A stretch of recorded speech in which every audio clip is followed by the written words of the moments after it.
It's your boy Crypto Blood, and yes, I'm doing another car episode of My Two Satoshis today. Thought I would keep it going, close the week off in the car.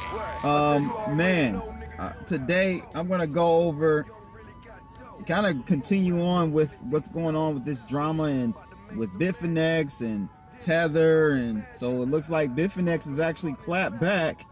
They've come out with a statement saying that most of what the New York Attorney General office is talking about is complete bull. So I'm going to go over an article with you regarding that. And then also, some of you do use this service called Gab. Well, it's like an uncensored Twitter type of platform. They really came under fire last year because of their non-censorship of people's opinions and stuff.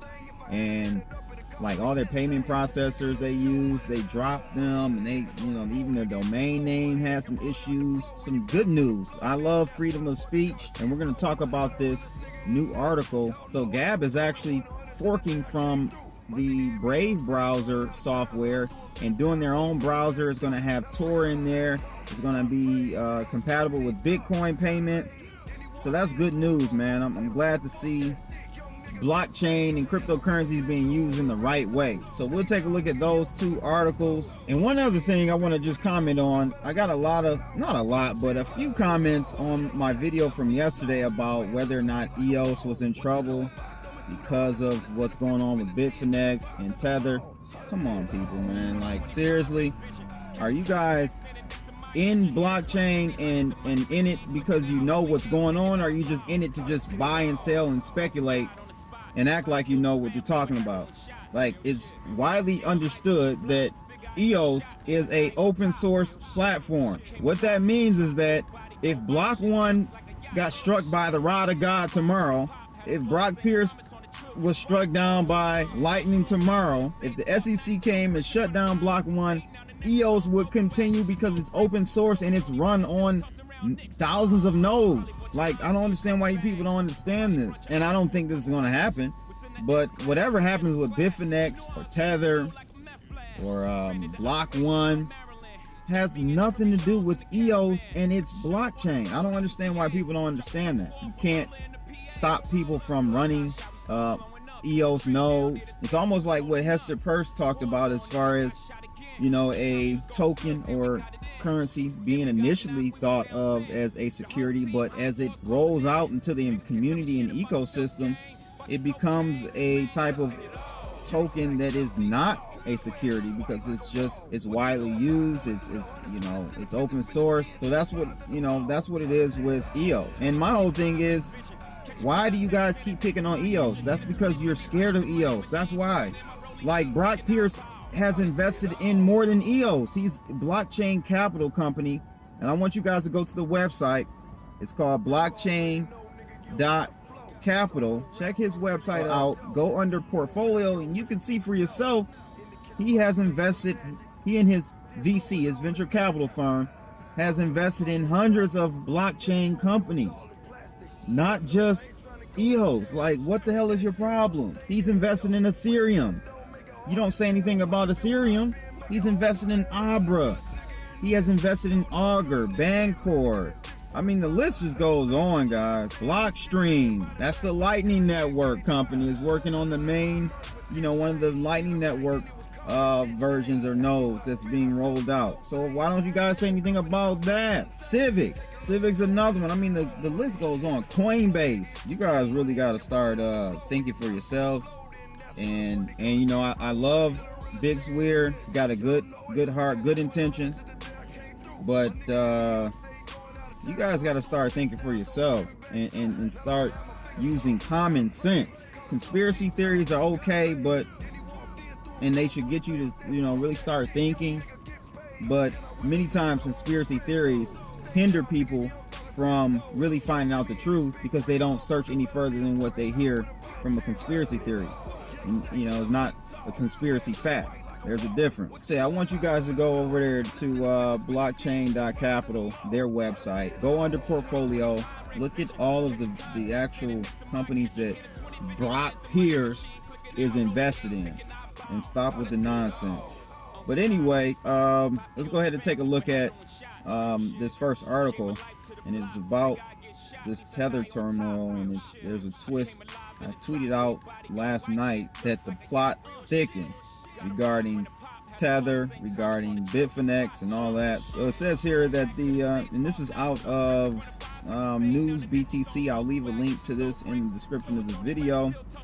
But it says here that the crypto community is in an uproar following the New York State's Attorney General's office accusation that prominent crypto exchange Bitfinex, tied closely to the controversial stablecoin Tether, had hidden a $850 million loss at the hands of a capital management company. While the news caused a steep, widespread sell-off across the crypto market, there is some good news buried deep within the Tether turmoil. The fact that $850 million was stolen from Bitfinex could actually be the best proof that Tether is or was backed by fiat reserves, as the parent company claims. It goes on to say here that Tether and its sister company Bitfinex both have been the subject of much controversy in the recent years. Tether has been accused of a full gamut of shady behaviors, but none so damning as the claim that all of Tether's reserves aren't backed by the corresponding US dollars.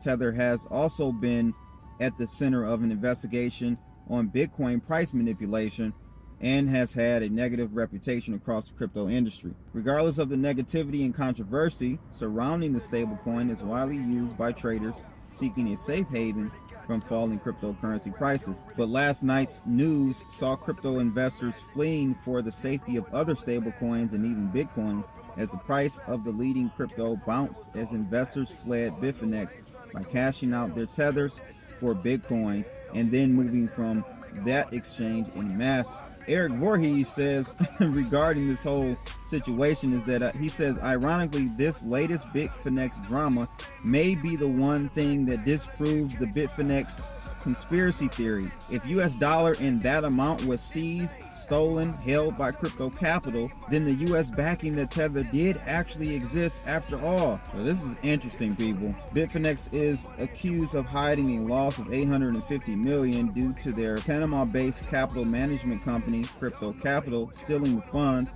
Bitfinex is further accused of using nearly $700 million of the company's fiat reserves allocated for Tether to cover up the loss. Voorhees pointed out that if the fiat reserves didn't exist, Bitfinex would likely have not been able to cover the loss and would have went under. The fact that Bitfinex was able to borrow from reserve to cover the loss suggests that reserves were indeed fully backed, as the company has asserted from the very beginning. So what do you guys feel about that? This actually proves that Tether had the actual capital reserves for all of the Tether that's floating out there, that's outstanding. So what do you people have to say now? So from the article that I read yesterday, I didn't fully understand like what was going on with Tether, Bitfinex, Tether, whatever, as far as why they didn't have this $850 million or how they even lost it. So it looks like it was actually stolen or seized by crypto capital. I don't know if it was like in escrow at that company or what, but that's what happened. So they were able to float themselves with the additional $700 million they had in reserves, and that's what Eric Voorhees is saying here. So that should let you know right there, people. Stop with all the conspiracy theories about Tether not being backed. And now they do have some issues, and you know the statement that they put out, and I'm just gonna read that really quickly. But the statement they put out was basically saying that the New York Attorney General office was out of their position and shouldn't have put that statement out, and should actually be helping them try to get their money back. So I'm going to read to you guys the statement that Bitfinex put out last night. Actually, it says here, in response to New York Attorney General's actions on April 26th, it says, earlier today, the New York Attorney General's office released an order it obtained without notice or a hearing in an attempt to compel Bitfinex and Tether to provide certain documents and seeking certain injunctive relief. The New York Attorney General's court filings were written in bad faith and are riddled with false assertions. including as to be purported an $850 million loss at Crypto Capital. On the contrary, they say, we have been informed that these Crypto Capital amounts are not lost, but have been in fact seized and safeguarded. We are and have been actively working to exercise our rights and remedies and get those funds released. Sadly, the New York Attorney General's office seems to be intent on undermining those efforts to the detriment of our customers. Bitfinex and Tether have been fully cooperative with the New York Attorney General's office, as both companies are with all regulators. The New York Attorney General's office should focus its efforts on trying to aid and support our recovery efforts. Both Bitfinex and Tether are financially strong, full stop, and both Bitfinex and Tether are committed to fighting this gross overreach by the New York Attorney General's office against companies that are good corporate citizens and strong supporters of law enforcement. Bitfinex and Tether will vigorously challenge this and any and all other actions by the New York Attorney General's office. So there you have it, people. Bitfinex is not going under. Brock Pierce is not in the black room in the shadows like Deal or No Deal, the banker from Deal or No Deal, just calling all the shots. No. It's not what's going on, people. Stop being so simple-minded. I don't understand, but at any rate, and you have to realize Bitfinex. I don't have a Bitfinex. I've actually never had a Bitfinex account. Bitfinex, I think in 2017, late 17, somewhere around there, stopped allowing U.S. citizens to even use their exchange. All of their current business is coming from outside of the U.S. anyhow. So this is not something that will actually take Bitfinex down, in my opinion. Tether, there are some issues, as far as them getting their funds back. However, I don't see that being an issue. I don't think they're going to go down. It's used too much. Like, if Tether were to go down somehow, don't know how, but if Tether were to go down, it would be a major issue in the crypto markets and would cause devastating ripple effects. No pun intended. I don't see that being a major issue, and we'll just have to see what happens with this Attorney General's office. They're crooks themselves, so it's just funny that they are going after cryptocurrency exchanges when they have so much more to worry about. Non-crypto related issues to worry about. So it's just interesting. But at any rate, that's that story. The next one is really interesting. I'm excited about what's going on with this company, Gab. They're forking from Brave, or they're taking a copy of Brave's open source architecture and adding Lightning Network and a Tor browser for freedom of speech. I'm loving this, man. So Gab will strip down Brave and add Tor and Bitcoin Lightning Network. Buy BAT, it says, and welcome back Bitcoin. Bitcoin Lightning integration as well. The controversial social media site Gab has built its own Dissenter web browser. The browser is the first step in eventually creating a free speech marketplace and app store that is powered by free speech money. Bitcoin. I'm loving it. Gab will strip down Brave and add Tor and Bitcoin, it says. Due to Gab's controversial reputation of hosting objectionable content, Gab has found it difficult to find any service provider willing to host its services. The platform has therefore decided to create its own forked version of the web browser Brave, which itself is based on Chrome open source code, to sustain its laissez-faire interpretation of free speech. Dissenter is a browser extension launched February 26 that allows anyone to leave comments on URLs. Users simply type their comment and click dissent this, which then interfaces with the given URL. The extension also allows users to up and downvote content for both comments and URLs. Understandably, the news didn't go well with Brave CEO. Brendan says here, answer this.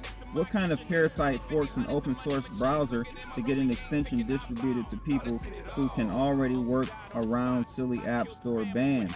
Brave is for users who dare to take back control of their data. Some who wants to detach comment system can use Decenter. I don't know what he means by that, but however, it says Gab's CEO Andrew Torba doesn't see it that way, saying that the entire point of open source is to allow others to build upon an existing code base and add more value.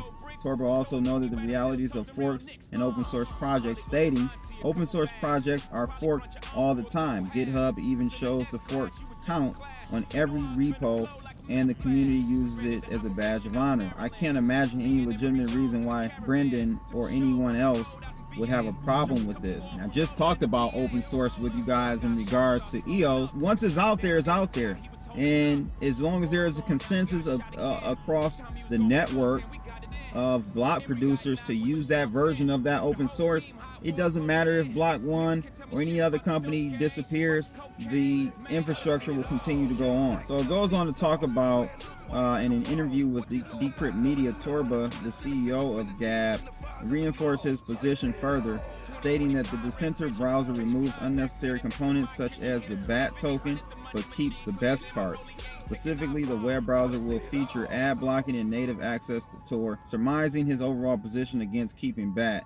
He said, "Preventing ad fraud, launching privacy-friendly ad networks, and empowering users in general aren't things that inspire us or real people outside of BAT holders for that matter." So then they're also integrating the Lightning Network, which is, I believe, being developed by Blockstream, which is owned by Brock Pierce.